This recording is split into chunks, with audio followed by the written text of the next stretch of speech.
નમસ્કાર, આપ જોઈ રહ્યા છો સ્પાર્ક ટુડે ન્યૂઝ। વર્તમાન સમયમાં સામાજિક જીવનમાં અનેક તાણાવાળા જોવા મળે છે। ખાસ કરીને લગ્ન જીવનમાં વધતા વિચ્છેદો અનેક પરિવારોને બરબાદ કરી રહ્યા છે। આ સામાજિક સમસ્યાનો તાકીદે ઉકેલ કે તેનું સમાધાનની દિશામાં પ્રયાસો કરવા અતિ આવશ્યક બન્યા છે। ત્યારે વડોદરામાં ગુરુ શિષ્ય સેવા ફાઉન્ડેશન ખાસ સામાજિક અને ધાર્મિક સેવા યજ્ઞનું આયોજન કર્યું છે।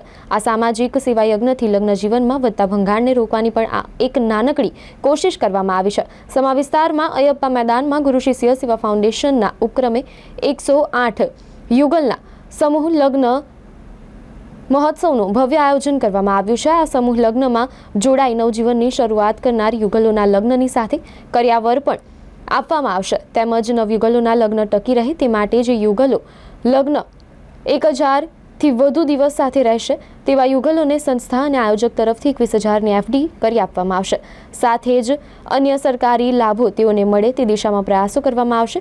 108 સમૂહ લગ્ન મહોત્સવની સાથે સાથે વૃંદાવનના કથાકાર આચાર્ય સતીશ ચંદ્રજી પારાશર મહારાજ શ્રીના સુમધુર કંઠે ભગવત કથાનું પણ આયોજન કરવામાં આવ્યું છે, જે 24 ફેબ્રુઆરીથી 3 માર્ચ સુધી ચાલશે। અયપ્પા ગ્રાઉન્ડમાં શ્રીમદ ભાગવત કથાનું આયોજન રાખેલ છે, તેમજ દીકરીઓના સમૂહ લગ્ન વિવાહ માટે અમે લોકો પ્રયત્ન આયોજન કરેલ છે। દિવસે આપણે 1 માર્ચે રૂકમણી વિવાહ આવે છે, એ દિવસે આપણે 108 સમૂહ લગ્ન કરવાના છે, એમાં સર્વ જાતિ આવી છે। એમાં તમારે જે ખાસ મુદ્દો હતો મહેન્દ્રભાઈ કન્યાદાનને લઈને એ તમે કહેવું હોય તો કહી દો। હા, કન્યા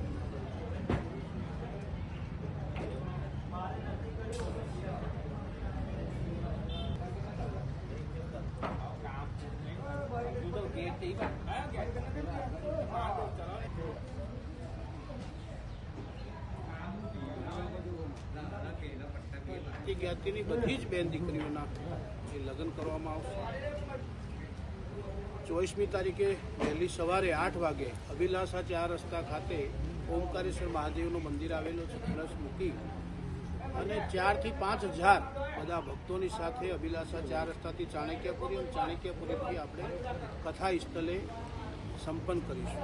સંસ્કારી નગરી વડોદરામાં સમા સ્થિત અયપ્પા ગરબા ગ્રાઉન્ડ ખાતે અમારા ગુરુ શિષ્ય સેવા ફાઉન્ડેશન દ્વારા આવનાર 24 ફરવરીથી 3 માર્ચ સુધી ભવ્ય શ્રીમદ ભાગવત કથાનું આયોજન કરવામાં આવ્યું છે। શ્રી સતીશજી મહારાજ જે વૃંદાવનથી પધારવાના છે, એમના સૌ મુખે આપણે સૌ ધર્મપ્રેમી જનતા એમના કથાનું શ્રવણ કરીશું।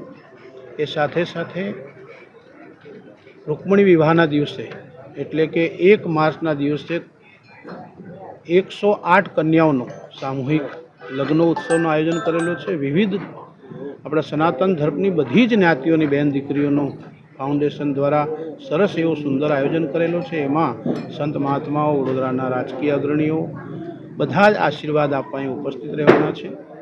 તારીખ 24મીએ સવારે વહેલી અભિલાષા 4 રસ્તા ખાતે ઓમકારેશ્વર મહાદેવનું મંદિર આવેલું છે, ત્યાં 1151 કળશ સાથે માતા બહેન દીકરીઓ પોતાના માથે કળશ મૂકી અને ચાણક્યપુરી થઈ અને અનુમાનિત મોટી સંખ્યામાં બધા બહેન ભાઈઓ શોભારૂપે અહીં પધારવાના છે।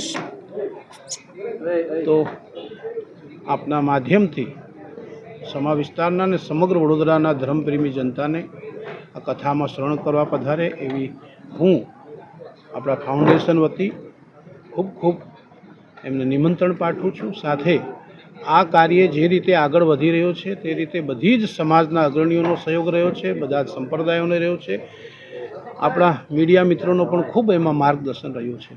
આપ મીડિયા મિત્રોના માધ્યમથી આ દેવતુલ્ય કાર્ય વડોદરા શહેરની સમગ્ર જનતાના સમક્ષ પહોંચે અને વધારથી વધારે લોકો કથામાં શ્રવણ કરવા આવે। સાથે રોજે મહાપ્રસાદીનું પણ આયોજન કરેલું છે। તુલસી જે દિવસે સમૂહ લગ્ન છે એ અને પૂર્ણાવતી પર મહાભંડારાનું પણ આયોજન કરેલું છે। બધી જ જનતાઓ મહાપ્રસાદી પણ લેવા પધારે એવું આપ સૌને નિમંત્રણ। ભાગવત સપ્તાહનો સમય શું છે? બપોરે 1 થી 6 વાગ્યાનો સમય છે। ઘણું બધું મંથન કર્યા પછી ઘણી મોટી સંખ્યામાં માતાઓ બહેનો આવતી હોય છે, તો એ સવારનું પોતાનું નિત્યક્રમ પતાવી અને 1 થી 6 સુધી ના દરમિયાન શાંતિથી શ્રવણ કરી શકે એટલે 1 થી 6નો સમય આપણે રાખીએ.